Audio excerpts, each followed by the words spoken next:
su Inga, Lina Inga. Tai bent jau šią dieną aš buvau režisierė šio spektaklio.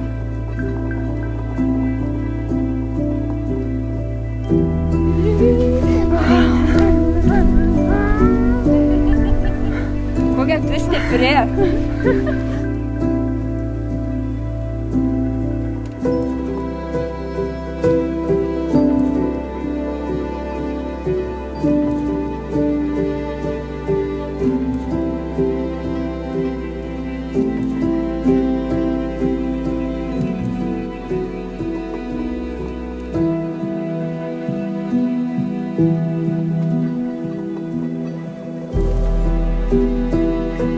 Su šitu kūriniu susipažinau studijų metais. Tai visai galėjo būti mūsų baigiamasis darbas, bet jis neįvyko. Tai žinok, bus labai fainai, jeigu tu juoksiesi. Ir tik tiek, kad aš jį buvau perskaičius gal kartą du. Ir jisai taip ir liko labai ilgam. Ir turbūt šiandien yra kokie 10 metų, 10-11 metų nuo jo atsiradimo. Visas procesas, jeigu apie patį procesą, tai yra tokia kaip refleksija apie save, apie tai, kas esu, kuo galiu būti, kaip noriu būti. Šitas spektaklis nagrinėja labai daug temų susijusių su buvimu moteriam, moters patirtim. Ir man atrodo, kad yra labai daug tylos apie daug problemų, su kuriom susiduria moteris. Dauguma iš jų jaučias labai vienišas savo gyvenime ir savo problemose. Ir šitas spektaklis tarsi nuima tą šydą, kad čia moteris tik viena taip patiria, kad iš tikrųjų mes visos patiriam šitas būsenas ir leidžia kartu jose išbūti. Tai tampa tarsi tokia terapija, pamatyti, kad esam ne vienos. Sesė Lina, lylioj, sesė Lina, lylioj. Aš esu Marija, esu profesionali aktorė ir šiame spektaklyje vaidinu motiną. Toks keistas sutapimas, kad šita rolė yra susijusi su tuo, kad šiuo metu esu jauna, tikiuosi, kad jauna, bet pirmą kartą mama. Tai, žodžiu, taip sutapo, kad tokį vaidmenį, pasiūlymą tokiam vaidmeniui gavau pati tapusi mama. Ir labai įdomiai persipina tos dvi mamos, viena pjesėje, kuri jau laukia labai ilgai, ir dar visiškai nauja šviežia mama, kuri dar nežino, kas jos laukia. Tai viso šito kūrybinio proceso metu va tokios dvi mamos ir bendrauja tarpusavyje. O pati pjesė tai man yra apie laukimą. Apie laukimą, kuris būdingas visiems žmonėms visais laikais laukti tikriausiai kažko geresnio.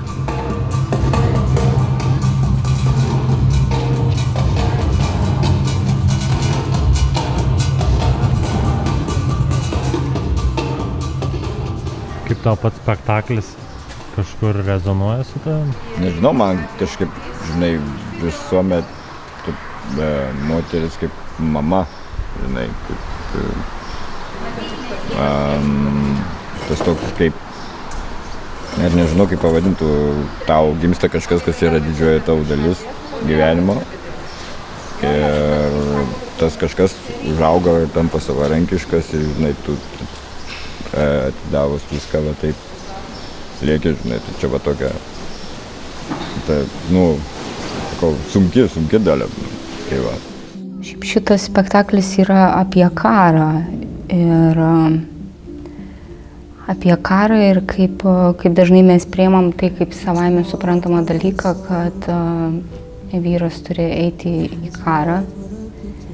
Ir karas vyksta dabar, ir karas vyko prieš 100 metų. Ir kad kažkada užteko vienam išeiti ir tai liko tokia gilia žaizda, kurią mes kartojam iš naujo. Ir aš nenoriu, kad mano sūnus užaugtų ir po po 10 metų jam kelių net tiek aprengtų uniformą ir jisai tiesiog taptų kažkieno kito mėsa. Tai kuo daugiau moterų atsibus ir suvoks tai,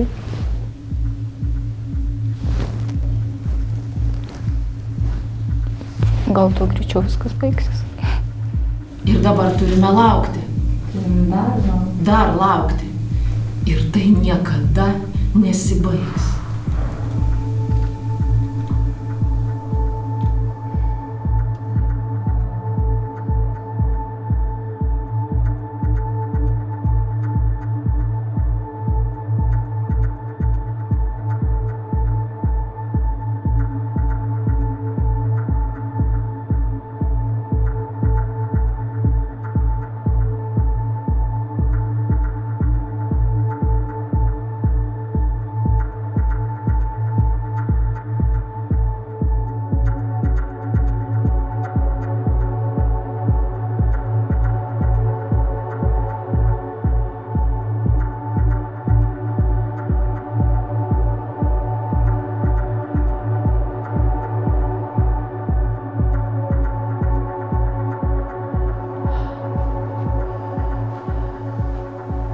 Jūs turėsit man padėti. Privalėsit man padėti. Ir savo liūdesyje jūs turėsite galvoti apie manąjį, nes manasis bus stipresnis. Jūs nenorit to įsivaizduoti, bet galiausiai jis išeis iš mūsų gyvenimo. Mes jį pamiršim. Tu gali svajot, tu jį pamirši. Ir va šitos visos jį pamirš. Reikės. Esu Skaidra. Visą gyvenimą dainuoju, bet kartais mano studentai pasiima mane į kokį spektaklį. Tai šį kartą esu labai rimtame moterų procese. Labai įdomu stebėti pačią kitų moterų virsmuose, stebėti, kiek jos atsiveria, kaip jos atsiveria, apie ką mes, kiek giliai galime nueiti. Ir dabar paleidžiam visus savo lūkesčius, gerai. Tokius, kur labai kažkaip norėjom iš kitų, iš dar kažko, ir iš savo vyrų, ir iš mamų, ir iš senelių, iš visų kaimynių, viską paleidžiam ir iš savęs, ko nepadarėm.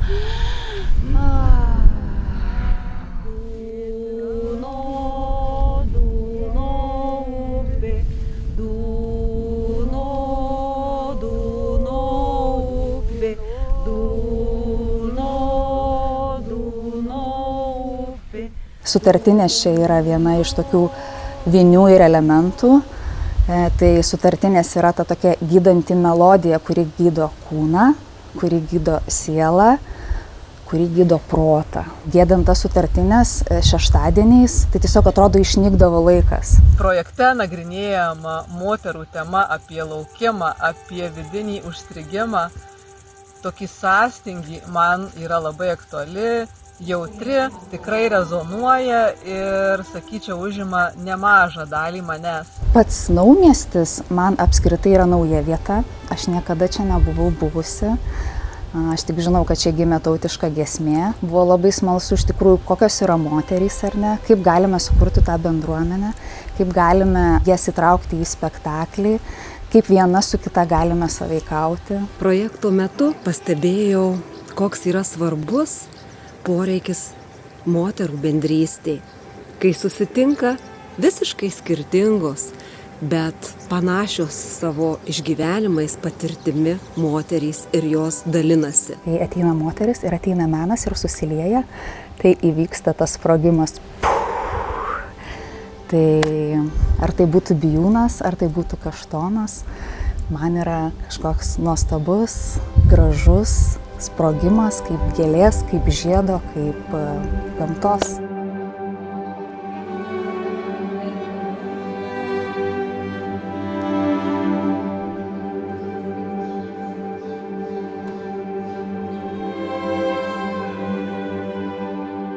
Tai čia mes kalbam apie tai, kad moteris laukia ir kaip jinai tą savo laukimą išgyvena įvairiausiom formom.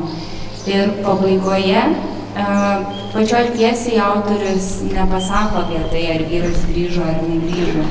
Greičiausiai, kad ir nebegrįžo, jeigu išėjo ten, apie kur mes kalbam. Pabaigoje šiuo atveju jūsų įėjimas, jūsų buvimas apie tai yra, kad jūs esat, mes jūs matom ir jaučiamės saugiai, va taip kaip mama.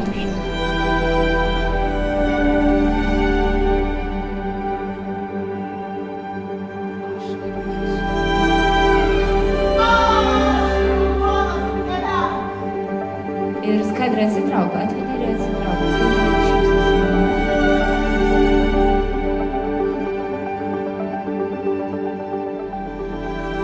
Man čia yra apskritai pirmas spektaklis, pirma erdvė, kur aš galiu tyrinėti šitą savo pusę, tai man apskritai yra labai daug vietų, kur reikia išeiti iš savo komforto zonos, perlipti per save, bet taip pat leidžia nusijimti savo kažkokius šarvus ir išsilaisvinti. Ir nuostabi komanda sukuria labai saugią erdvę tą padaryti. Nėra nei vieno kažkaip tai čia šitoje istorijoje tokio šiaipso ar lyg tarp kitko. Visi labai turi ką pasakyti ir gyvenime yra labai stiprų žmonės. Sakalas pilkas vėlių bernelė. Sakalas pilkas vėlių bernelė. Tamsi naktelė vėlių motulė. Tamsi naktelė vėlių motulė.